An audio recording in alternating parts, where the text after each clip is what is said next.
So you know what I mean by don't resist it? Like, don't fight that stretch. Gotcha. Let it just fully pull your chest open. Gotcha. Because the stretch position is going to be the most important. That's why I was wondering if even 60s we should go lighter. Yeah. Like maybe we should even grab the 50s because you don't want to resist it. Let it fully take your chest, and then once it's there, then you press up.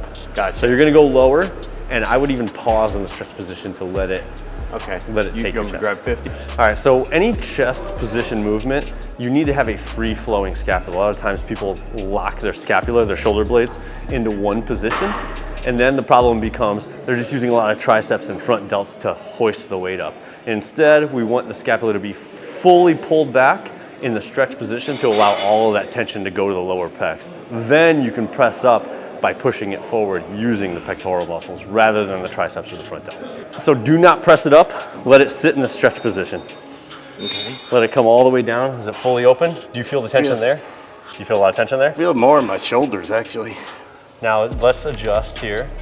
So we can adjust, bring the weights either out farther or in farther. This is where the individuality comes into play. So can your elbows come out farther?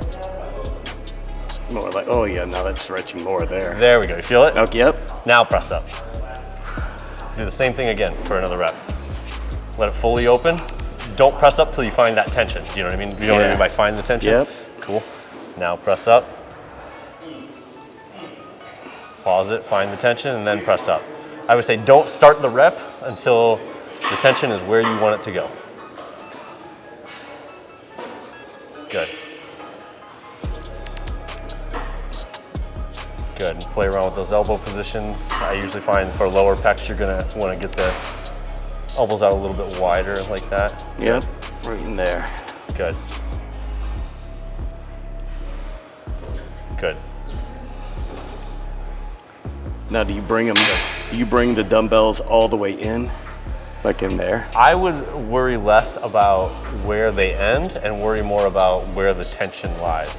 So if you find by coming all the way in that you just completely lose all that tension on your pecs, Yeah. I wouldn't come all the way in.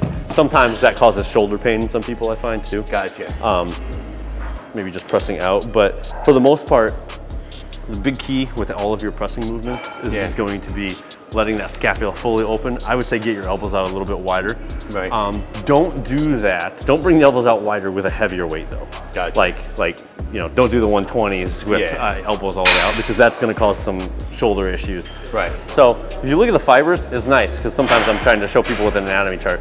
You see these lines, right? They kind of run from over up here and it's coming from the shoulder. So if you want to train a specific fiber trail, that's the way that the elbow should go. So if it's out here, if it comes high to low, see these fibers right here? That's the trajectory that your elbows should travel.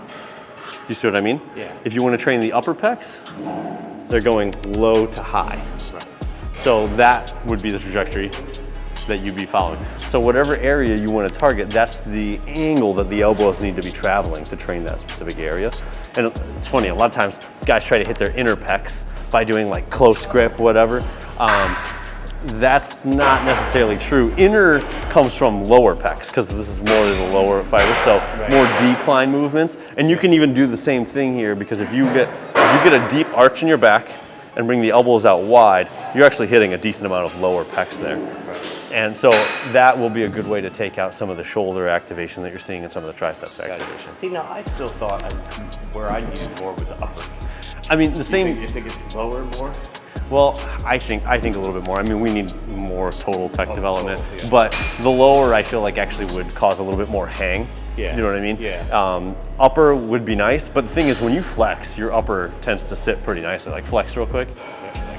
Yeah, like in a most muscular like that. Yeah. But I mean, it sits pretty nice. I mean, but we could use more just to balance out because you have big shoulders and arms. So we just need more pec development in general. Yeah. Now, as for the upper though, it's the same principle we were talking about. Yeah. It is fully retracted scapula, let the tension sit where it needs to go, push upward.